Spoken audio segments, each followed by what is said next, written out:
My name is Valerie Pond, and this is why I flipped my high school math classroom.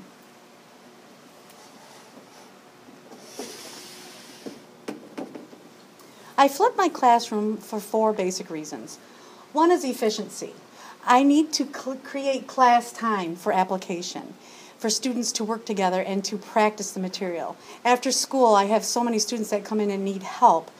I'm creating more class time for that. It's self-paced online lectures, so students can look at my lectures, stop them, rewind them, play them again and again until they can see how to do the topic. The second reason why I did this is because it caters to and engages all students. One, it gives me a remediation time for those students who struggle in class, that I can help them and I'm in the room with them while they're practicing.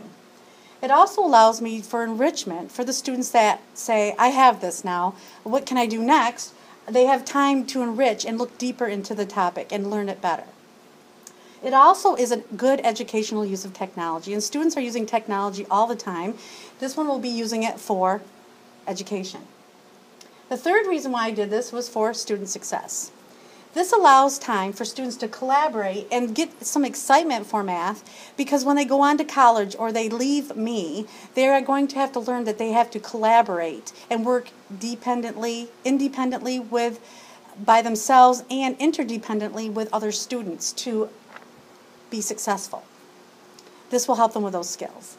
And one of the other reasons is personal growth for me. I want to be a more effective teacher. I want to have time to help those students that need help, and I want to be there if they struggle.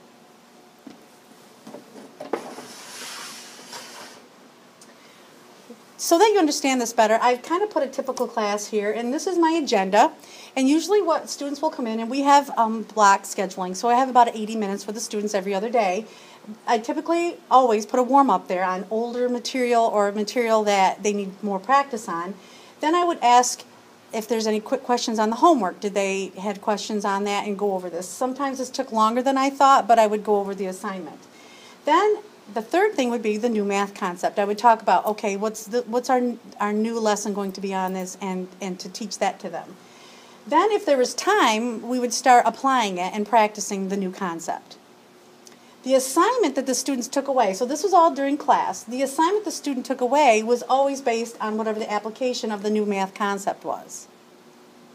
I attempted here to review old material, but I was always feeling like I was rushed and short of class time. There's not enough time for differentiated instruction in this part, because I only am spending, if you look at this picture here, here's class time. I have a student that's happy, got it. Then this is the middle of the class where the kids are, I think I've got this. And then I have someone who's either not paying attention or they're totally lost. So my class time basically was spent about 90% on delivery and review and about 10% on application. And remember, their assignment was based on application.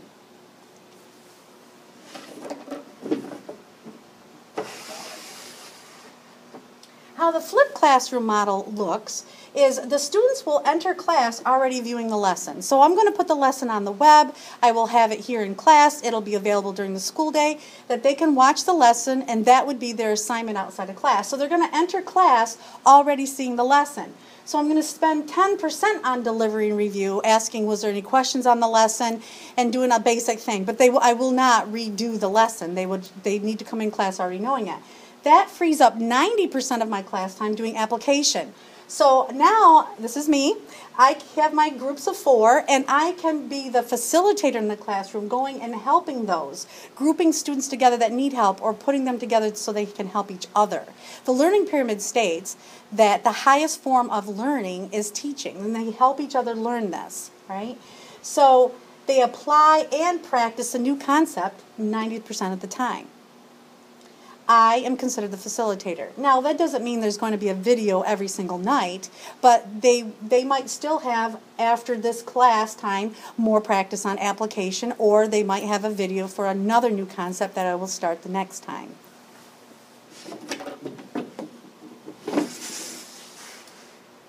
For more information on this, I put this website, fi.ncsu.edu.phys. If you're interested, there's a ton of information and research on this so that we can engage our students, have more math excitement, use efficient class time, have more time for application, it's self-paced, and I can challenge my students.